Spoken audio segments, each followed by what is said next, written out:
Have you ever wondered if giving, just giving again and again, can truly change your life? Let me tell you a story that just might surprise you. There once was a man, a simple Jew, whose heart was bigger than his wallet. Whatever he earned, he gave away to charity. Poor, hungry, orphaned. He'd empty his pockets, never thinking twice. In time, his pockets stayed empty, his house grew quiet, his cupboards bare. He was left with nothing but faith. Then, one Sukkot, his wife handed him 10 pennies, the last of their coins. "Please," she said gently, "buy us something to eat." On his way to the market, he bumped into a group of charity collectors. They greeted him like an old friend. "Here comes the charity owner." They cheered. "We're collecting for a poor orphan. Surely you'll help." He looked at his 10 pennies, his only 10 pennies, and gave them all away.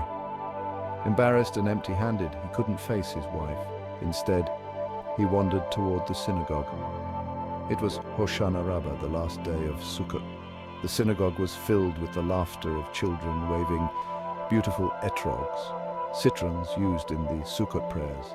With nothing else to do, he filled his sack with the leftover etrogs, hoping maybe, just maybe, they'd bring some comfort or luck.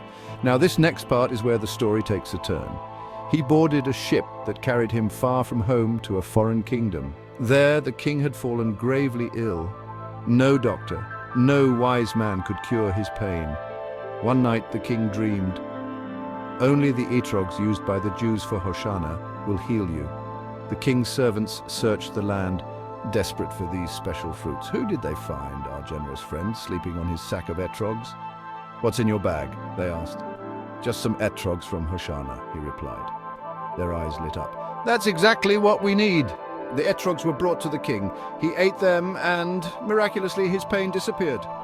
The king, amazed and grateful, ordered the Jew's empty sack to be filled with gold dinars.